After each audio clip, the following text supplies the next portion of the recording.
अस्सलाम वालेकुम। जैसे कि हमने लेक्चर 1 में देखा था कि आप पाकिस्तान एयरफोर्स को किस तरह ज्वाइन कर सकते हैं as a GD pilot, air defence pilot और इंजीनियर। अच्छा, कुछ स्टूडेंट्स मुझे मैसेज कर रहे थे व्हाट्सएप पे कि सर हम लोग जो है एडमिन और स्पेशल ड्यूटी की आपने बताई ही नहीं कि किस तरह करनी है। तो जो एडमिन है, स्पेशल ड्यूटी है, वो सेम होती है और जो है क्वेश्चंस सेम होते हैं, सब्जेक्ट्स सेम होते हैं।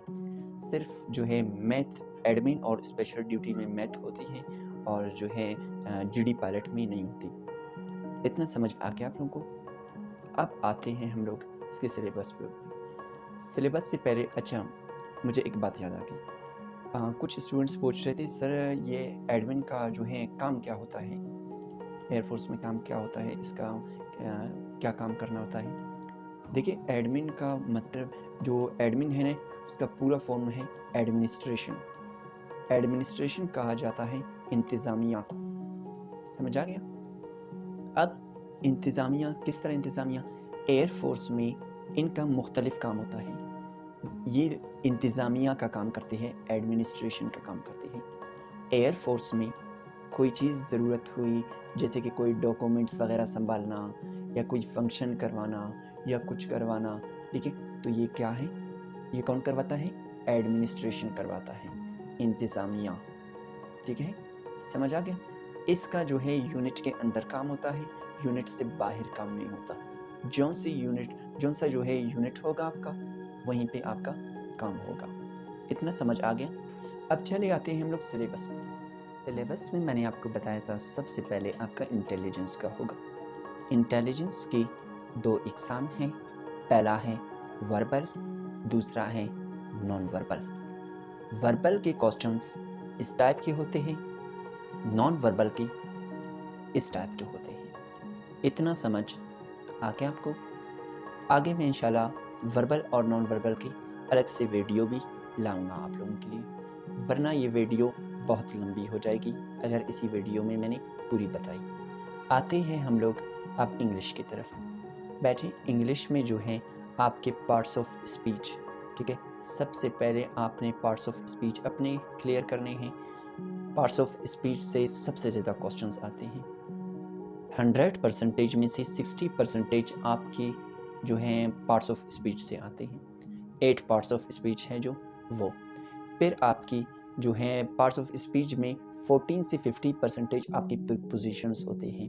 प्रीपोजिशंस, ठीक है, प्रीपोजिशंस यही एट, इन, ऑन, ठीक है। ये एट कहाँ यूज़ होता है, इन कहाँ यूज़ होता है, ऑन कहाँ यूज़ होता है, मैंने ये सारे आपको डॉक्यूमेंट्स भेज दिए हैं। फिर भी मैं इंशाल्लाह वीडियो भी इसके ऊपर बना दूंगा, ठीक है। अब जो है इसके बाद आपको टेंसेस होंगे, ठीक है। टेंसेस के ज़्यादा क्वेश्चंस नहीं होते, सिर्फ 5 होते हैं या 6 होते हैं। 12 के 12 टेंसेस आपने देख लेने हैं।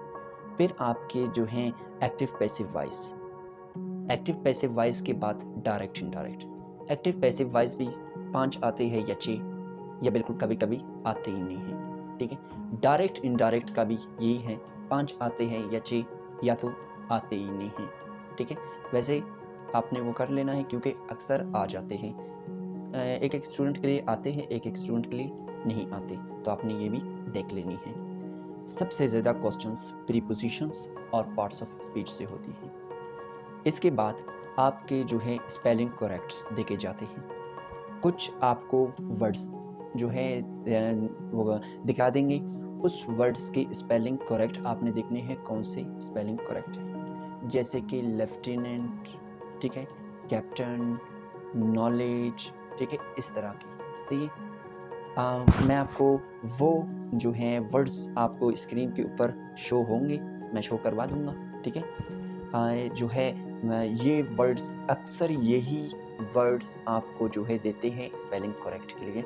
ये स्पेलिंग आप याद कर लें, ठीक है, ये जो स्क्रीन के ऊपर दिखाई दे रही है, ठीक है। दूसरा, स्पेलिंग करेक्ट के बाद आपका जो है देखा जाता है सिनोनिम एंटोनिम, ठीक है।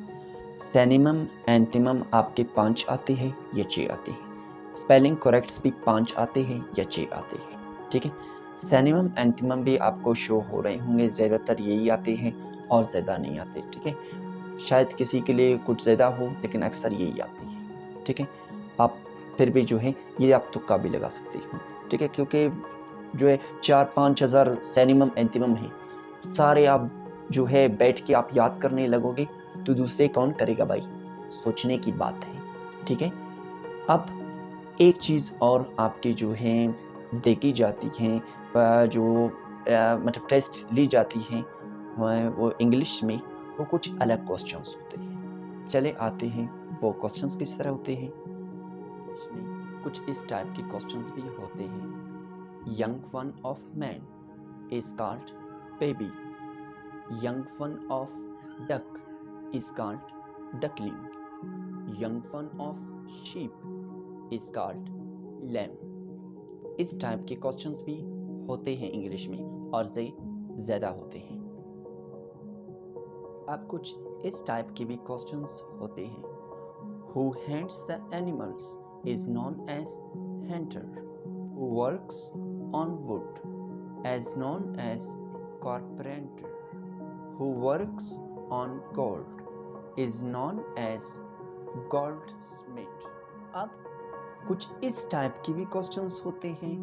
A man who cannot see is known as blind. वो बंदा जो देख नहीं सकता वो क्या कहलाता है, ब्लाइंड, मतलब अंधा। इस टाइप के भी क्वेश्चंस होते हैं। A man who can not speak is known as डम।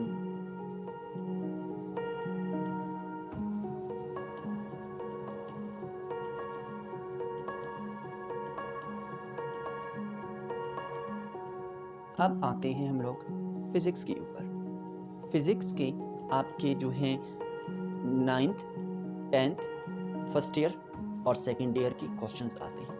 अगर आप 9th के स्टूडेंट्स हैं, 10th के स्टूडेंट्स हैं, अपना 9th 10th first year second year सही पढ़े।